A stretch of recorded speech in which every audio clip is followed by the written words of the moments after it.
nothing else matters but performing at the highest level you possibly can. And, that carries into how they practice their craft and work on what they're really good at. Hi, everybody. Good morning, good afternoon, good evening, wherever you may be. I've got a very special guest today to have a conversation with, and I'm I'm very excited to see Corey. This is Corey Lewis. I'll tell you about Corey in a second. But I'm most excited because we're socially distanced, but we're actually together in our office in New York City. I haven't seen Corey in a long time. In fact, maybe the last time I physically saw Corey was with my father-in-law at Super Bowl. Maybe it was when, or maybe on a plane somewhere. I don't know.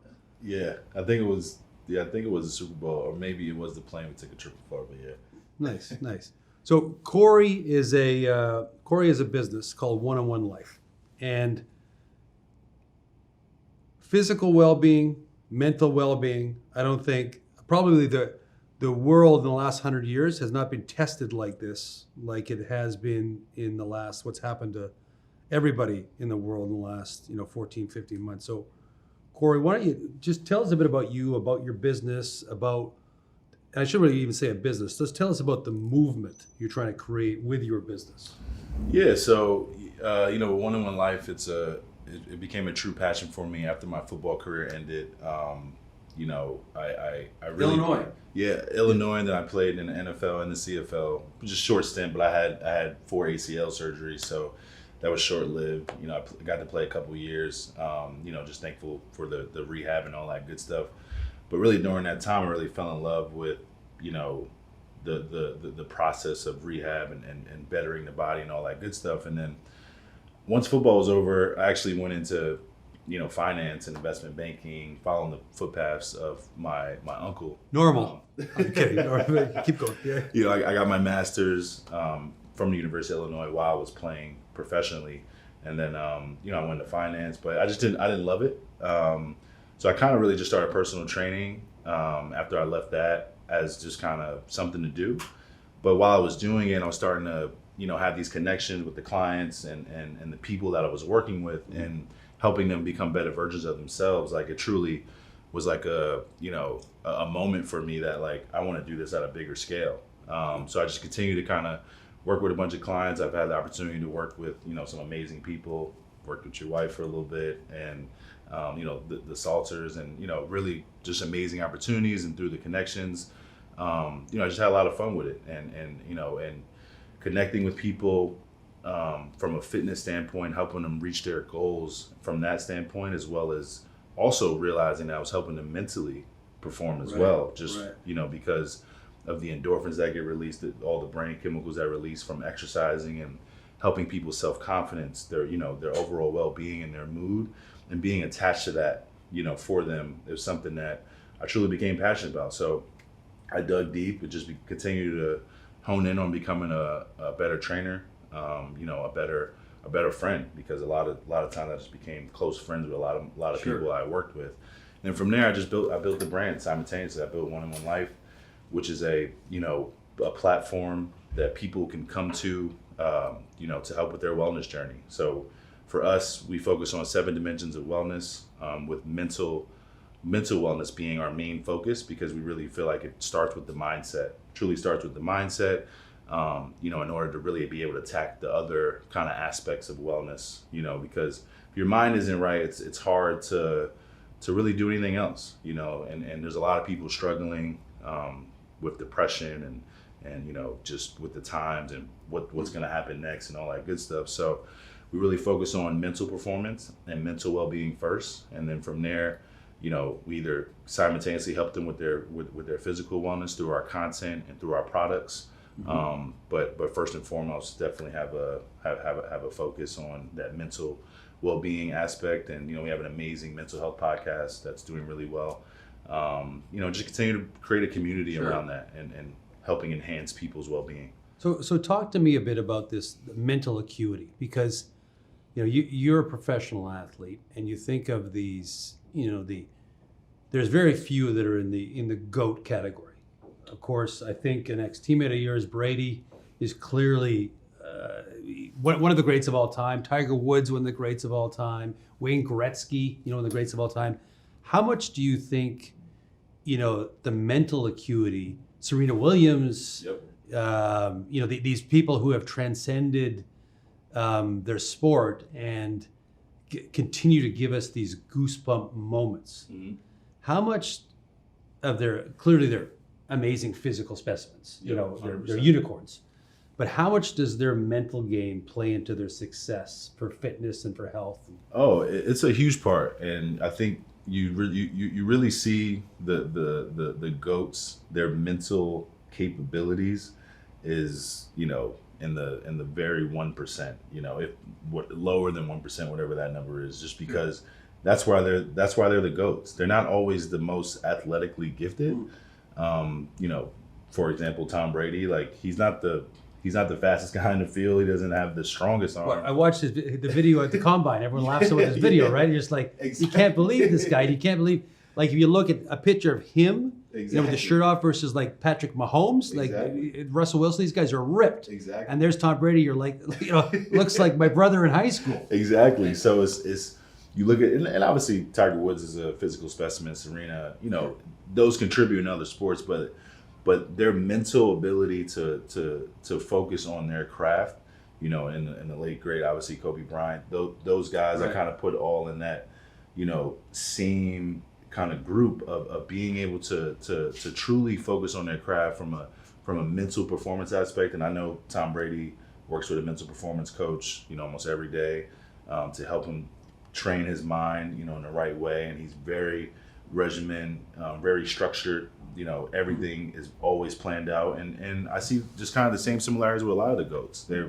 They just know how to lock in and have that tunnel vision, and there's nothing else they would rather be doing, and they're just so competitive that doesn't matter what they're doing or what they're trying to accomplish, they're going to do everything it takes to get it done, and they have the ability to bring people along, with them as well. A lot of, obviously some of those other sports are more individual, golf, tennis, etc. Yeah. But those team sports, those goats who are in those team sports not only know how to,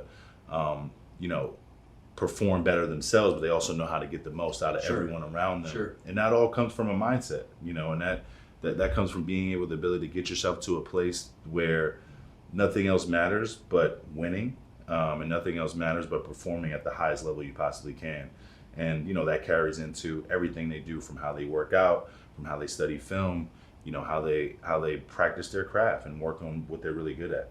Yeah, Serena was in our office a couple of years ago, and I remember, when not only is she's Serena Williams, so Yep. like you're intimidated by her presence, but you could tell that when a competitor steps on the court with her, they're already at a disadvantage, Yo. right? She just looked at me. She came over, shook my hand. I was just like, Yeah. I didn't even I didn't know what to do, right? Okay. Not yes, she's Serena Williams, but at the same time, you could just tell she's just like, Yeah. her whole life was focused on what she does, and just incredible focus. And so, tell us about, your business, as you're growing your business. You're thinking to yourself, because you're ex-professional football player. It's generally about the W, right? So what's a W for you on a daily basis when you're working with your clients or your friends? What does winning look like for one-on-one and for Corey Lewis in your business? Yeah, winning for us is how can we help people become 1% better every day? How can we help people move the needle on their wellness journey? On I their like that. fitness So journey? you're saying is, listen, you don't have to make giant leaps. You make 1%. Yep. Yeah. And yes, it's easy to say, like, be positive and all the time. That's not realistic, and we understand that, and there will be setbacks. That's life.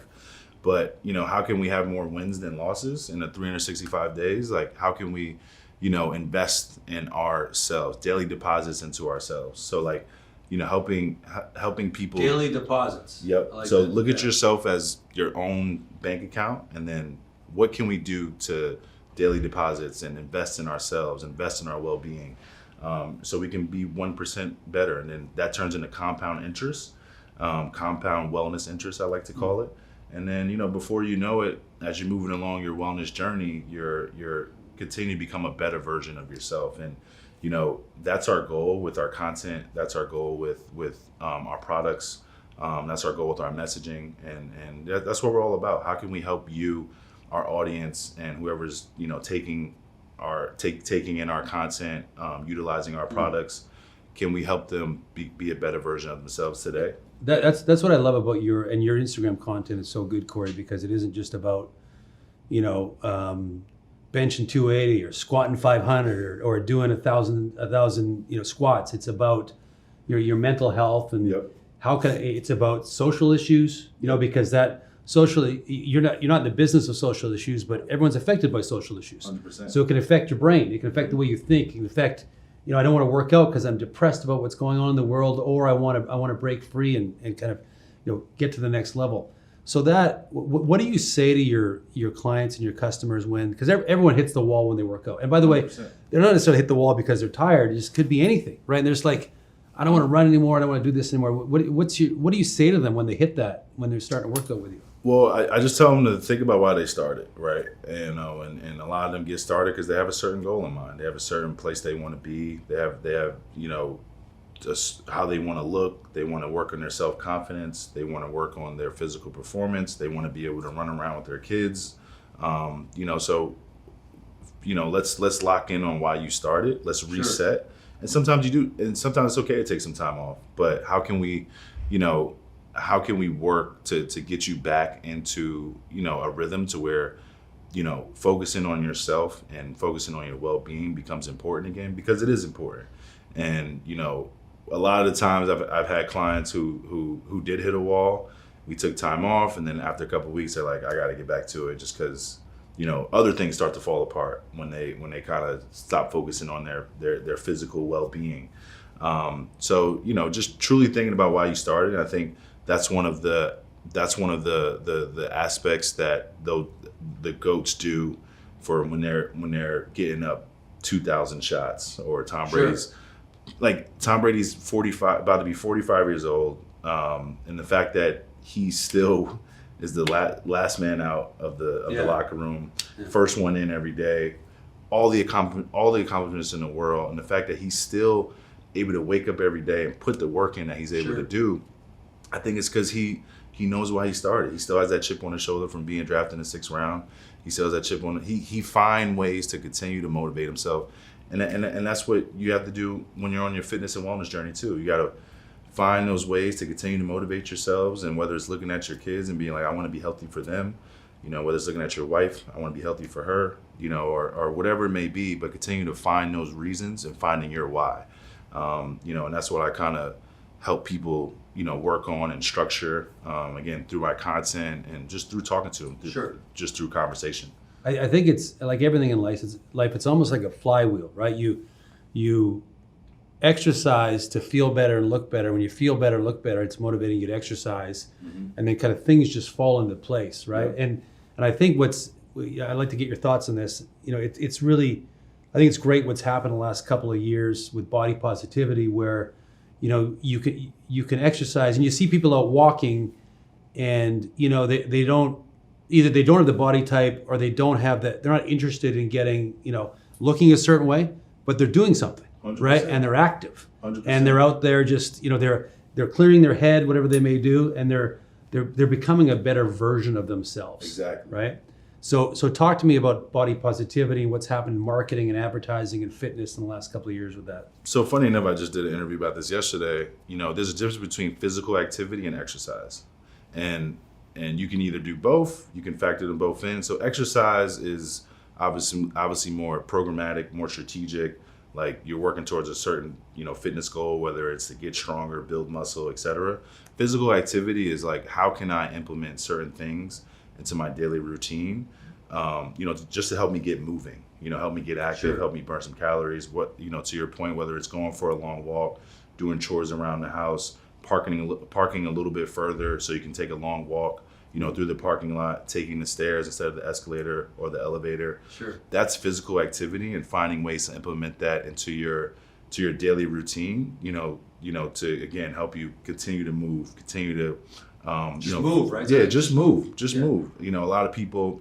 It's a good tagline. We should do that. Yeah, just move. Yeah. You just move. Yeah. And just find ways to implement that. And then, like I said, exercising is more like, okay, I have a program, I'm going to hit this many sets, hit this many reps. And, the body positivity being attached to that, it's okay. Like everybody wants to look a certain way. And, you know, and that's all good, and that's the way it should be. At the end of the day, it only matters how you feel. You know, Sure. too many people tend to get obsessed with worrying about what other people feel or how society is looking. You know, there's no one size fits all approach. Sometimes it's funny. I get clients who are like, you know, when I'm either bringing them on or whatever, they're like, I don't want to get big like you. I'm like, first it's never gonna happen. it's not gonna happen. I'm also not gonna train you like I train myself. Like, Yeah. you know, I'm gonna apply you know, you're gonna tell me what you want to do, and it's gonna be the program I create is gonna be tailored to you, and that's what it should be. Whatever your wellness routine is, it should be catered and tailored to you. However you want to look, that's great. So let's get there and let's maintain that. Not everybody wants six-pack abs. Not everybody wants, you know, to have a strong bench press. Not everybody wants to be the strongest person in the room, and that's great. So let's get there and let's maintain that. If you're already there, how do we just maintain that? How do we move? Just move. I like it. Yeah. So before I flip the tables and you ask me a few questions, talk about merch for a second. I mean, you are you and I have some good banter. I mean, you're a man of style. You love sneakers. I see you got some Jerry Lorenzo clothing on there. Fear of God. Are you going to do some? You're already doing some merch, but talk to me about. I mean, it's the next step often for brands. You know, you do something with merch, but what's your merch strategy and how are you going to stand out? I always like to say it's a sea of hoodies and hats, right? 100%. How do you stand out with your merch? You know, I think for our merch, it's just more of it's a marketing tool as Sure. an attachment to what our message is, and that's just lifestyle. You know, enhancing your lifestyle. So, you know, we have tons of purchasers who just believe in what our vision is and what our brand is, and they support us through purchasing our apparel. And with that, we make it high performance based, but, you know, focusing on that athleisure angle to where you can wear it to the gym, but you can also wear it, you know, and go out for brunch with it on, you know. So Nice. We're very Fear of God inspo and you know, those athleisure cool branding styles of clothing. You know, ABG has some cool brands underneath the hood that we look to for inspo, and it's more of a moving attachment, moving marketing material for what our entire messaging is, and you know, clothing and the way you look. If you look good, you feel good, and then what we like to say as athletes, you play good. So a lot of times, same thing with working out. You see people come to the gym, they got their cool clothing on, it's color coordinated and all that good stuff. So, you know, that's what we want to do with our apparel, and that's how I look at it. You look good, you feel good, and you'll play good. And playing good for the everyday person is, you know, going to work out, or whether it's showing up to work every day in a good mood because of how they look or what they're wearing. That stuff is important to me. That's why guys like us, we're sneakerheads. Not because we want to show off. We love what it feels like to wear a dope pair of kicks. Oh, we show off a little bit. Yeah, we all. You know, I mean, I love looking at your daily pictures of whatever kicks you're wearing to the office for the day.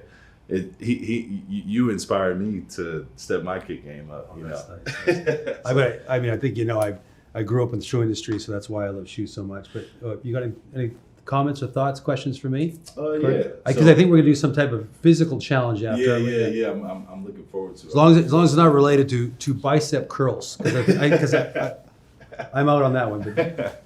No, yeah. So, you know, Dave Grubman, I've seen you guys get really involved with him. I know you guys have had a long relationship, but I've seen you got involved with the Prince brand, and ever since then, it's really seemed to be doing well.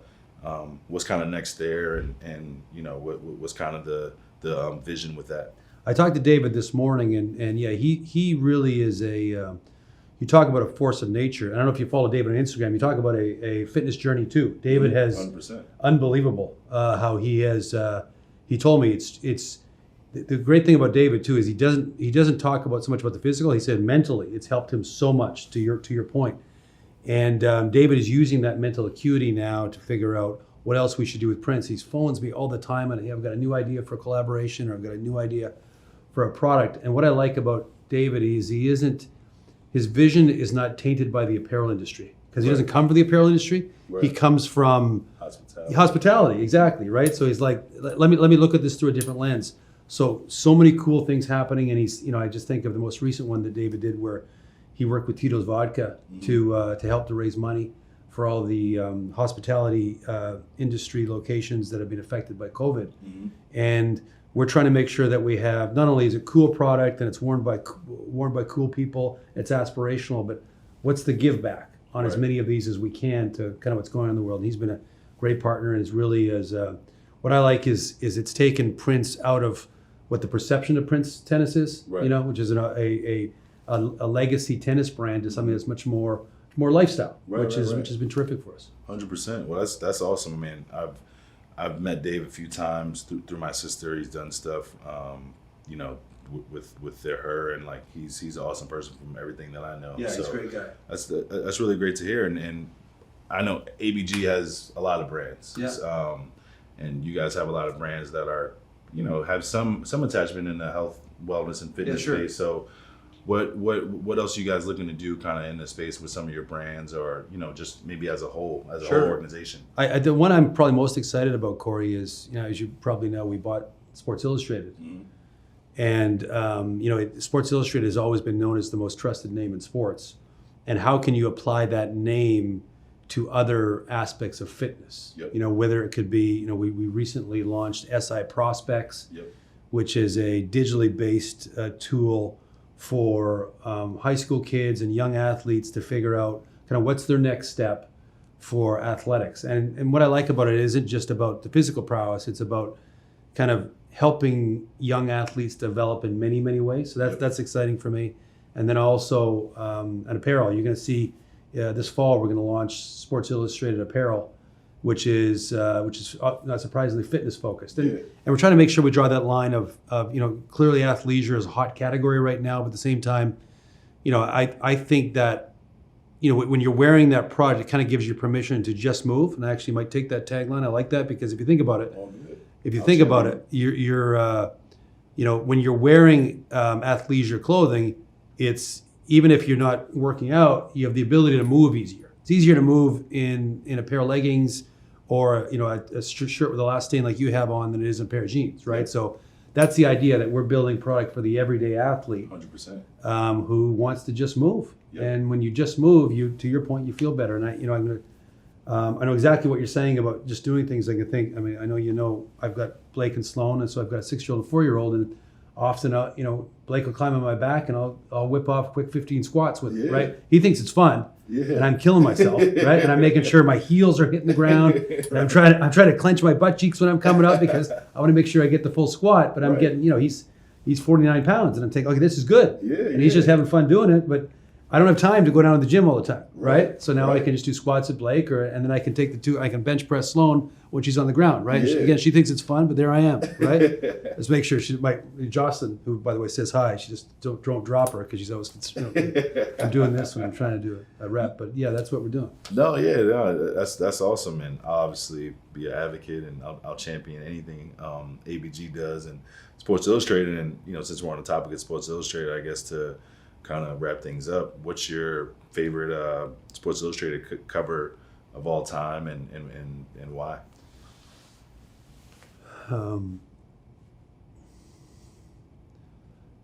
Jocelyn's going to joke about this, because I can't, Corey, if you said to me, and I'm going to get to your answer, if you said to me, I live in Tribeca, I think, if you said to me, tell me the address or tell me how to get to this restaurant in Tribeca, I wouldn't be able to walk there without a map. But when you ask me that, I can picture walking into a convenience store in Fort McMurray, Alberta, when I was 12 years old, and I saw a magazine rack, and on it, it was October 12th, 1981. I can see that date. And it was Wayne Gretzky. Wow. And it was his first cover on Sports Illustrated. And the Edmonton Oilers, who was one of the greatest hockey teams of all time, had not won a Stanley Cup yet. And he was, I think he was probably 19 or 20 at the time. And the headline was something like greatest hockey player ever. And just this young kid on the cover, right? And what Wayne Gretzky did for hockey, he also did for Canada, right? Because it shone a lens on Canada of this guy who was clearly the GOAT, who was going to be the GOAT. And it was that year was the start of him just breaking these records that everyone thought were unbreakable, and they're bananas. Where it was kind of crazy what he was doing, and I remember that so well. It made me an Edmonton Oilers fan, a hockey fan, and it also introduced me to Sports Illustrated. And the other thing it did too is I read the story, and it was about him in Brantford, Ontario, I think it gave me a kickstart to think like you can kind of do anything. Right. It doesn't matter. Like maybe as a 12-year-old, I was assumed that you're destined for greatness. Mm-hmm. And I read the story of his dad, Walter, who rest in peace. Actually, Walter passed last week. But his dad trained him, and he was just kind of this hockey playing kid, and now he's like the greatest hockey player of all time. So that was my Sports Illustrated moment. It's pretty cool that we now own the magazine own the brand, and actually I need to get that cover. So that's my story in Sports Illustrated. What about you? You must have a bunch or a favorite? Yeah. I mean, it's mine's a similar story. I don't know the exact date in the way you did. Sorry, it just can't. No. But I just remember, growing up in Brooklyn, and like my dad had a professional career with basketball, and obviously football ended up working out for me. But I was a multi-sport athlete and playing basketball, and I just always remember that LeBron James cover, the Chosen One cover. When he the headband. And he has the headband. He's at St. Vincent, St. James, and I just, to your point of like this young kid who was on track already to kind of be the GOAT. I still think MJ holds that crown, but it's 1A, 1B for me, and and just seeing that to your point of like anything's possible, and for someone that age to be touted as the chosen one, and to just for the last almost 3 decades since that cover, for him to kind of get that title and not let it bring him down in any way, but continue to just elevate, just continue to actually be the chosen one. And the fact that he's still the greatest player in the NBA at 36 or 37, whatever he is. It's truly remarkable. So, for me, that's one that sticks out for me, and the one obviously you guys just did last year for a tribute to Kobe, just because what his mind, that Mamba mentality does for me as a person. I know whenever I'm, having a woe is me attitude, or I'm feeling a little down myself, I just think about guys like Tom Brady and, Kobe Bryant, The Rock, all inspirations for me, seeing how they were able to train themselves and wire themselves to just really push above and beyond. I'm like, if those guys can do it at the highest level, making all the money in the world, if those guys can do it, I have no excuse. Right. And, so those guys are truly important to me. So anything involved with them, I always love. That's a great one, that LeBron. And what is amazing about LeBron, too? I mean, so many amazing things, but if you think about what he's done in business, how he's giving back with his school program in Ohio. And I was talking to Maverick Carter this week. They were just, their company was named, I think it was the most innovative company by Fast Company or whatnot. And that he had this vision, and, his team that's around him, whether the team's on the court or his business team. And I know, Maverick Carter has been such a great friend and teammate to him. And it really is, it's remarkable what LeBron has done, and transcending. It is transcending. And it's, I think obviously he gets a lot of credit. Sometimes he does not get enough credit for, to your point, how many decades of consistency of doing not just the sports, but doing everything else, exactly. Right? And having, in this modern world, having no transgressions along the way. 100%. It's phenomenal. 100%. And you can't say enough about Kobe. I mean, LeBron is just as much a GOAT off the court as he is on the court. Yeah. And to your point, I think he's going to be a heck of an NBA owner one day or something. Right. I know he's passionate to do that, and I'm excited to just. I'm really more obviously because I just feel like he's done everything, and I know he'll still continue to try to win championships.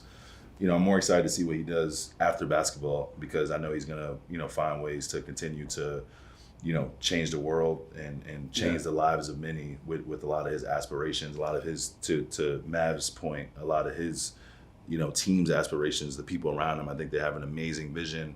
How can we make impact? How can we change the game? Yeah. More than an athlete. Yeah, more than an athlete. Wherever it is, they're finding programs on how to get these guys paid, these collegiate players, and all the things they're doing. They have a big vision, and it's just amazing to see. They're always just trying to, make true impact, and I'm excited to see how that continues to grow. All right, in the spirit of just move, I'm going to ask Corey a few fitness questions, random fitness questions, and if he gets them all right, I'm going to give him an ABG prize pack. Here we go. Lightning round. The only way to get ripped is to cut calories to a minimum. Yes or no only? No. Correct. That's a 1. Does grunting help when lifting? No. Okay.